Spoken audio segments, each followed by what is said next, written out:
For the last time in the regular season, the Carolina Hurricanes are going to play the Vegas Golden Knights. While they may have a fancy pre-show, it's always showtime in Raleighwood.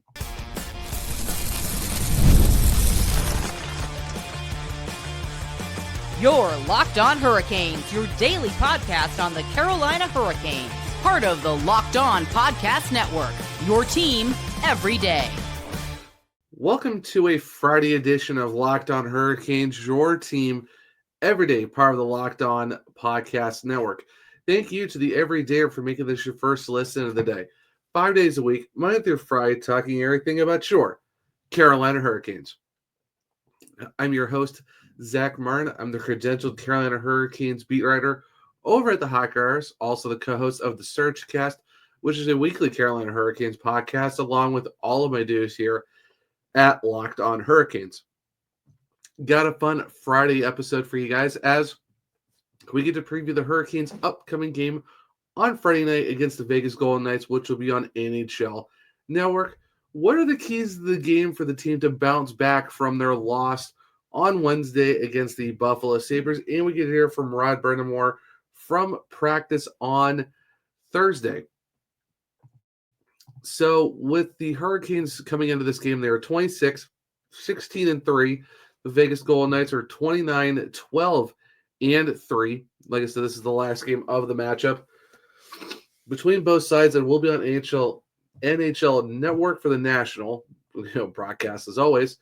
Now, looking at the players to watch over the last 5 games in terms of points, goals, and assists for the Golden Knights, Pavel Dorofeyev has 6 points, and of course, out of those 6, 5 of those are goals, and then Shea Theodore has 5 assists. Now, for the Carolina Hurricanes, Jordan Staal with 7 points, 5 of those being goals, and then Brent Burns has 5 assists himself.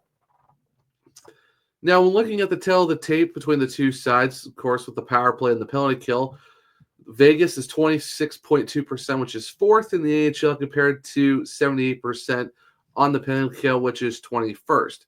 For the Hurricanes, 22.3% for 13th in the NHL, and now they have the second best penalty kill at 85.1%.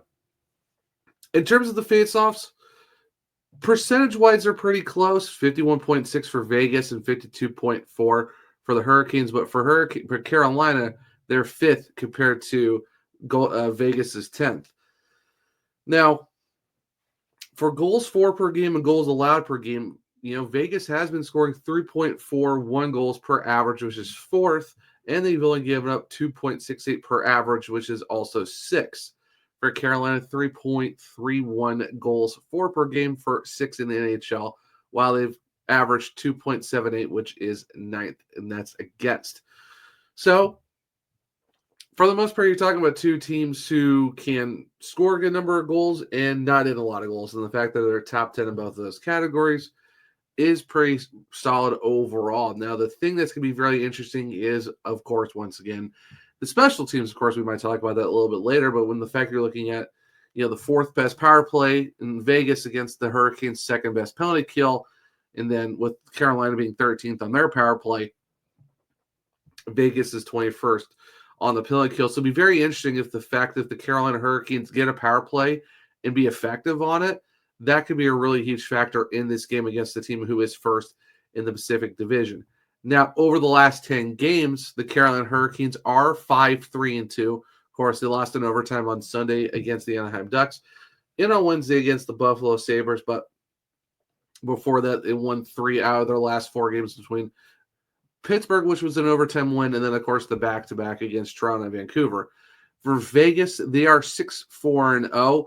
Of course, over the last 5 games, they beat the Sharks, lost to both New York teams, and the Islanders and the Rangers, beat Minnesota, and then lost to Nashville. Now, before that San Jose game, they actually did beat Buffalo and Philadelphia, so they were on a 3-game winning streak, then lost 2, and then won 1, and then lost another one. So pretty almost even between both sides, just for the fact that Carolina's lost in a shootout and lost in overtime for their 5-3-2. So overall, not terrible when it comes to looking at the records for the Carolina Hurricanes against the Vegas Golden Knights. Now, The thing that's going to be very interesting when it comes to this is the fact that you look at the goaltending overall in the regular season. Of course, you got Aiden Hill, who's 18-7-2 with a 2.54 goals against and a 904 save percentage with 2 shutouts. While Ilya Samsonov, 11-5-1 with a 2.7, a 904 save percentage, and also has a shutout of his own.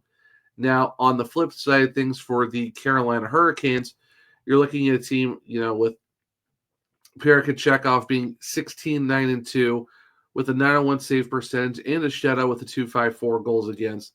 And of course, Dustin Tokarski 4-2 with a 902 save percentage and also a shutout as well.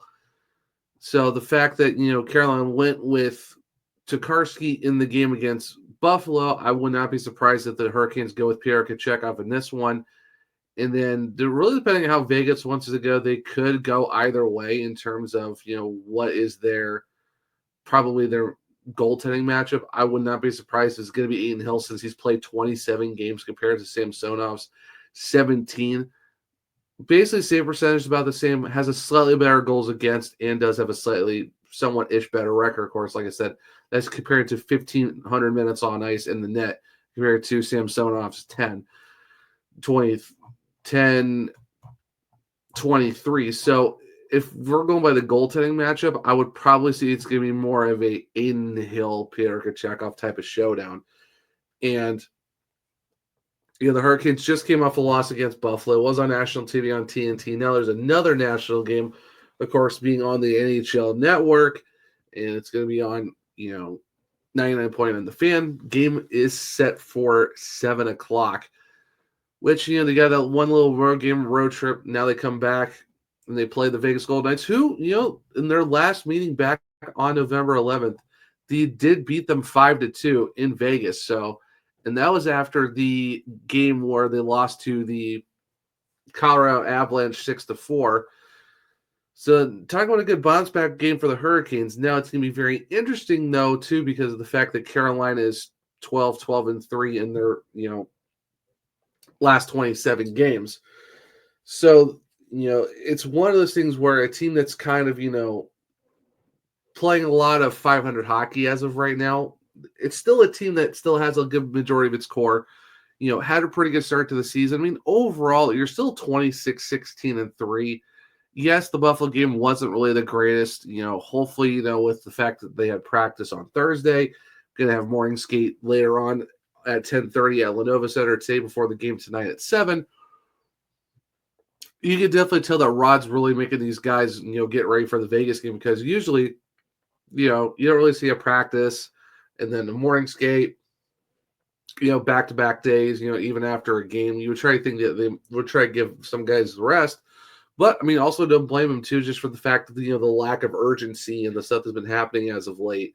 It's one of those things where they're going to have to get some extra practice in and get some extra game reps going and get some other shifts moving as well to get ready because, you're at the stretch of the season where you can't really take anything off because, the trade deadline's less than 2 months away.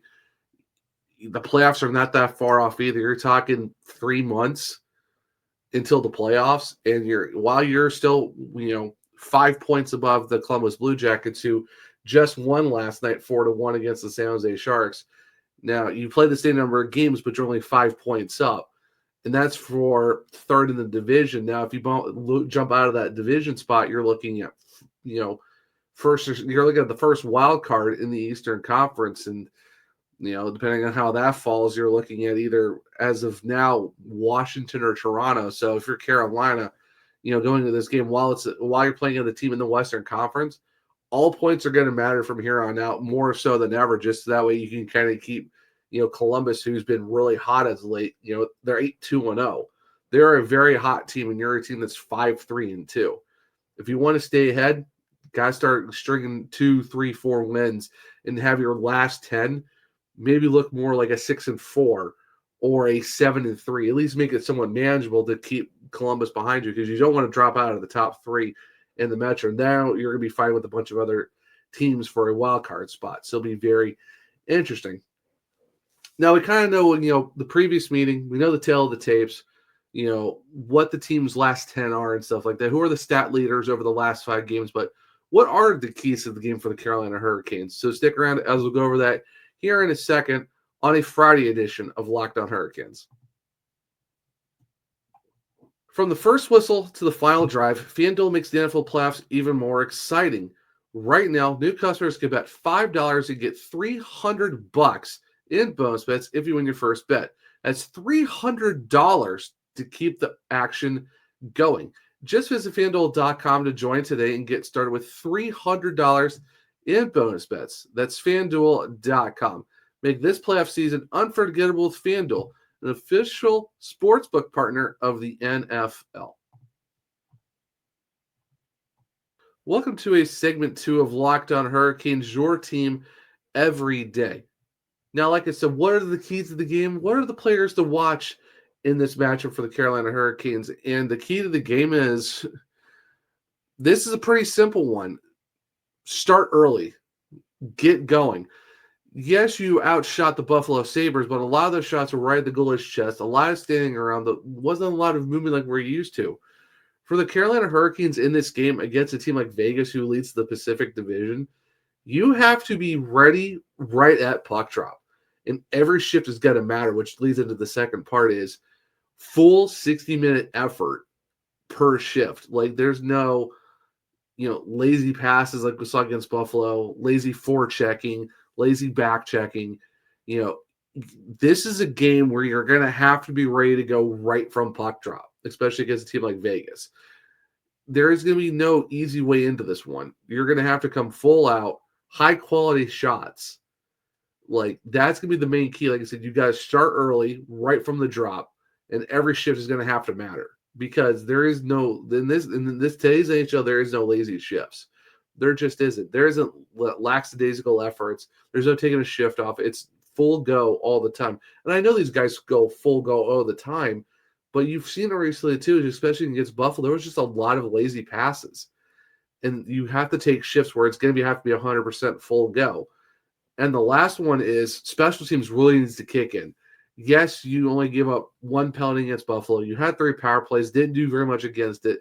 To the team who's statistically the worst team in the Eastern Conference, you should have taken more advantage of the power play. Now, you're playing a team who's 21st in the penalty kill.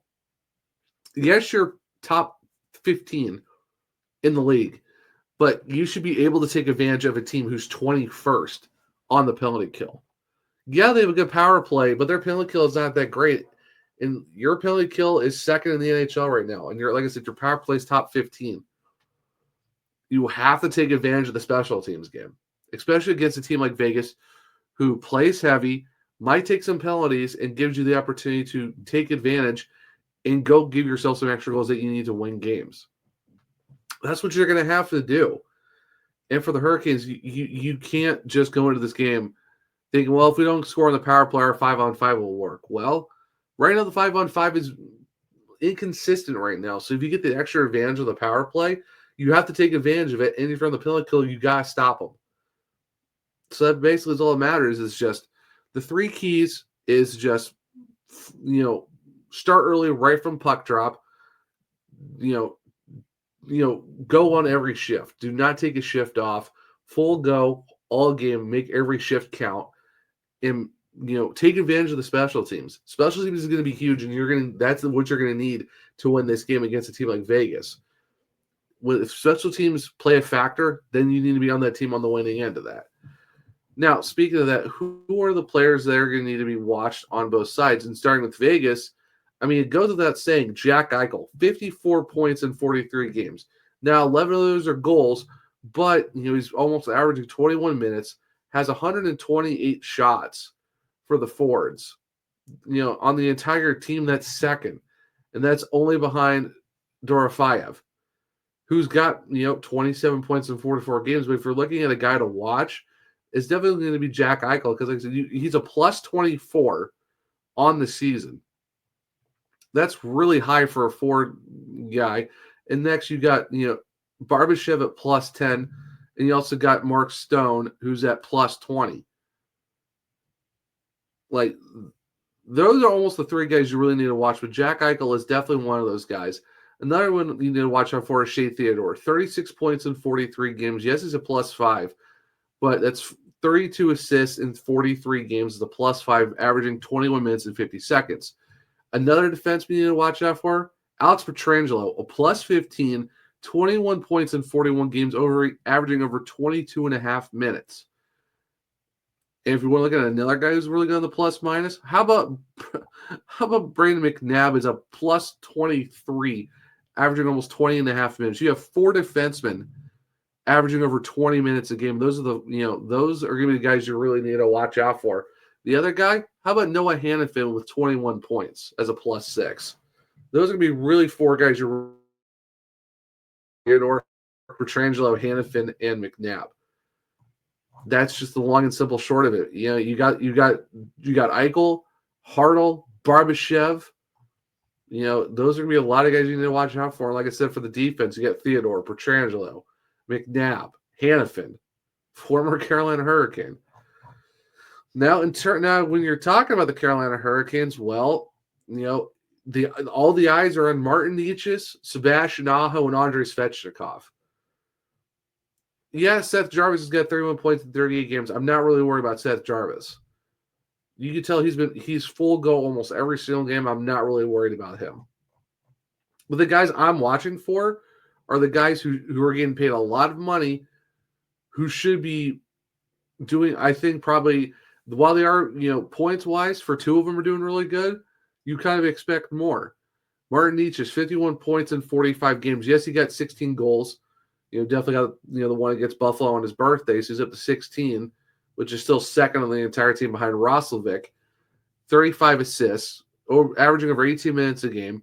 Yes, Sebastian Aho at 44 points in 45 games. He dropped below a point per game, but 13 goals, averaging over 20 minutes.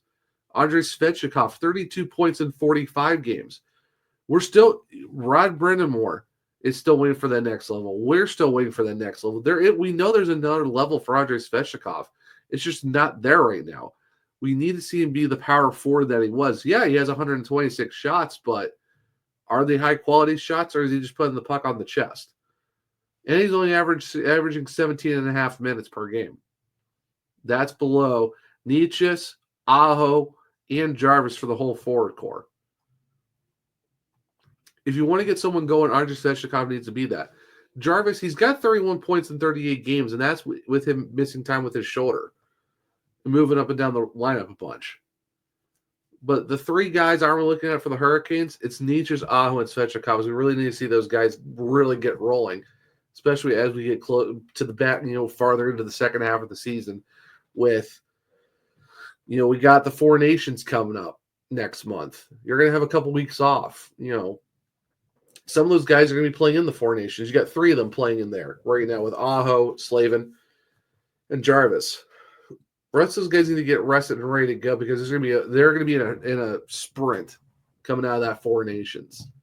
Because you got maybe a couple weeks in February, all of March with the trade deadline in there, then probably half of April, then you're in the playoffs.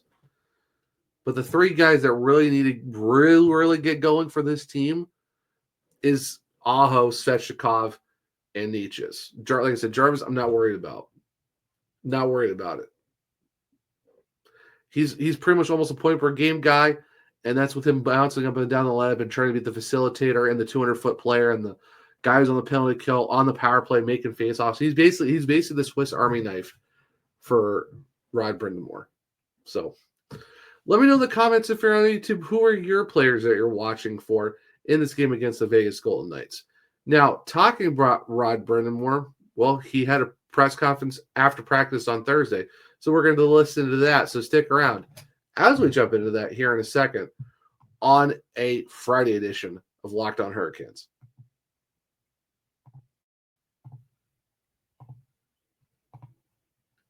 Welcome back to a segment 3 of Locked On Hurricanes, your team every day. Like I said, the end of segment 2, Rod Brind'Amour had a press conference after practice on Thursday. So without further ado, we're going to jump into that right now. Rod, what kind of update, if any, do you have on Will Carrier? Yeah, I think he's getting a second opinion on something today, and then we'll see. So I guess that's about all I can say on that. going back over last night's game, kind of what was your opinion on just kind of how that went down? It's kind of what I said after. I mean, I don't think we didn't start right the way we needed to, and just gave up 2 really uncharacteristical goals, where you just kind of hand the puck away. And that's, that's tough to come back from. I mean, we always dig in and, come back, but when you kind of – that one at the end of the second is really bad. We didn't line up right. We did everything kind of not great, and then we didn't get the bounces either. But that's, just some mental errors there. When you mentioned, like, you need more urgency from the get-go, it's not an effort thing, but, like, what do you kind of – No, we gotta, I don't know, just got a job to do. We gotta, get to it right away, not kind of wait and see how the game's going to go. I think that was what happened there. Following up on that question, but how do you, preach that or teach that and when it is not a matter of effort or skill, because these guys clearly have it? Well, there's a lot of plays in that game that we weren't, say skill, we didn't use it. We're just throwing pucks away. We gotta be better. That's at the end of the day. You're not going to win consistently if you're giving teams, freebies, as we like to say. I was talking to Jordan Stallin there a minute ago, and he was saying that we could sit in here and talk about playing with more urgency and playing with more consistency, but we need to go out there and do it and quit talking about it. Right. You kind of think that's at the end of the day. We kind of have it. Lately, it's just felt like we're kind of waiting and seeing how the game is going to go, and then we do have to step on it, and you got to do that right from the start. Especially in this league now, it's everybody's playing, just on very similar styles, and you can't give up goals, and kind of playing from behind is hard. It's hard to do. At the same time, how frustrating can it be when you play a game and you are coming back, and then even in the third period, you don't allow a single shot and you lose on it? We're not giving up a ton. I think we're still 24, 23 shots a night. I mean, it's just 1 or 2 plays a night that are really shouldn't happen, that are costing us, and we got to get those out of the game. When you're a player taking the ice in that situation like you have, before, and you're trying to establish that urgency, how much is mental and how much is physical trying to get something going? Well, the whole game's both. I mean, if you're not physically engaged, it doesn't matter what your mind's going to do. But it's the other way around. Really, the mental part has to come first. So it's going to be hard to get yourself to, that level you need to. But again, I think there's a couple goals in there. Probably like to have back. If those don't go in, we're not making as big a deal of everything. But we have to, value every shift. And like I said, it's in our losses, it's 1 or 2 shifts here or there that are being the difference, right? It's not a whole game. It's not even, it's little sections of games, and that's the difference. Is there an update on Tyson? I saw him skating. Yeah, he skated today. I mean, he's still a ways away, but nice to see him get out there. Big thank you to Rod Brind'Amour and the Carolina Hurricanes, as always, for that. And yeah, you can just kind of hear from him. It's the fact that, just can't start late, can't give up easy goals. It's in that whole effort of, what Jordan Stahl said, and Rod agrees. It's like you can keep saying it over and over again, but if you're not going to do it, what are you really saying then? You're kind of just regurgitating the same thing over and over, and then you're going out and redoing that same thing. Maybe not that next game, but maybe the game after and the game after that. And what Rod also said, it's like you got to take every shift. You got to make every shift important. And that's what basically one of my keys of the game was. You got to make every shift count. And that's what you're kind of at right now after the Carolina Hurricanes, because in this league where pretty much every team has a star player, that's where you're at. And with Vegas, they're first in the Pacific for a reason. That's why they have the guys they have on that roster: Stone, Barbashev, Eichel, Pietrangelo, Theodore, Hannafin. They have dudes on that team. Look at their goaltending, too. I mean, Aiden Hills is pretty rock solid for them right now. And Ilya Samsonov, who everyone pretty much cast out of Toronto, is playing pretty decent as the 1B, even though he's played 10 less games than Aiden Hill. But you can't come out against Vegas like you did against Buffalo, or that game's going to be a lot worse. And you really don't want to do that when you're on a 12-12-3 run, and you're 5-3-2 in your last 10. And you got a team like Columbus who's, they're 8-2 in their last 10. They're now within 5 points of you with the same number of games played. You're 26-16-3, but there is a team really coming up strong on your heels.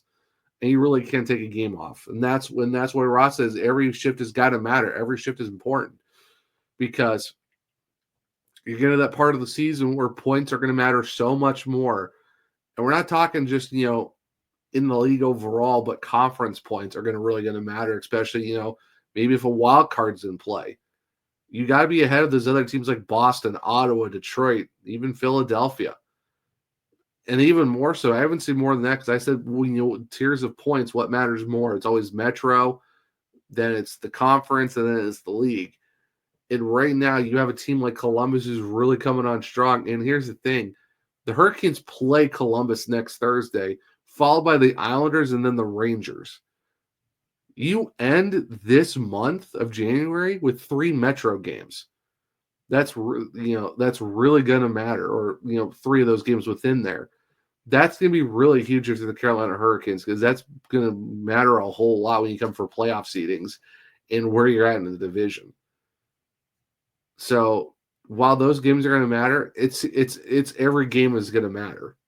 All points are going to matter now. I mean, they've mattered all season, but now the intensity is going to be ramped up with, you're in the back half of the season. You're over halfway. You're on the home stretch. And this is a team where I know they're going to make the playoffs. I feel, really optimistic they're still going to make it. But in what capacity are they going to make it? Are they going to finish strong and make you feel really good going into the playoffs? Or are they going to just kind of backdoor their way in or get in, but leave you very questioning of how the playoff is going to run for you, going to go for them? And I'm hoping it's going to be on the side of they get in there and they get in there strong. I think they can do it. I mean, the main core has still been there with some few additions, but this is still a team under Rod Brind'Amour who's made the playoffs 6 straight years and has won 6 straight first-round matchups. It's just when are they going to right the ship? Is this the game that they're going to right that ship with? Only time will tell later tonight on Friday when they do it. But like I said, I feel good that I feel like they're going to turn the season around. And maybe this is the game that kind of kickstarts the rest of the season for the Hurricanes. I don't know, but I guess we'll see. It'll definitely be interesting on Friday night going into the weekend for sure against the Vegas Golden Knights. But guys, that will wrap up a Friday edition of Locked On Hurricanes. Thank you for making your first listen today. For your second listen, well, why don't you check out Locked On Fantasy Hockey? Become a fantasy hockey expert and get the edge over your league mates with daily tips from Steal and Flip. Find Locked On Fantasy Hockey on YouTube or wherever you get your podcast. Now, if you want to follow me, I'm at _Hurricane. I'm also on Blue Sky at the Zachary Martin. I do have link trees of both my pals, where you can find my articles at the Hockey Writers, or just go to thehockeywriters.com, search for my author page, Zach Martin, and you can find it all over there. If you want to check out my other podcast, well, it's the Surgecast on all podcast platforms and on YouTube. For this show, well, Spotify, Apple, iHeartRadio, Google Play, wherever you listen. Subscribe, follow, leave a 5-star rating and review because I might just read it on the show. Now for YouTube, well, it's Locked On Hurricanes. Subscribe, turn on the bell notifications to miss the show. Leave a thumbs up to let me know if you like the show as well. Share with other Caniacs to become everydayers just like you. But I hope everyone enjoyed the Friday episode of Locked On Hurricanes. Hope you enjoy your Friday. Hope you have fun watching the Carolina Hurricanes against the Vegas Golden Knights at home at Lenovo Center. And finally, I hope everyone has a great weekend. Hopefully you guys have a safe and fun weekend after all the crazy snow and stuff we got last week. But until next time, as always, let's go Canes.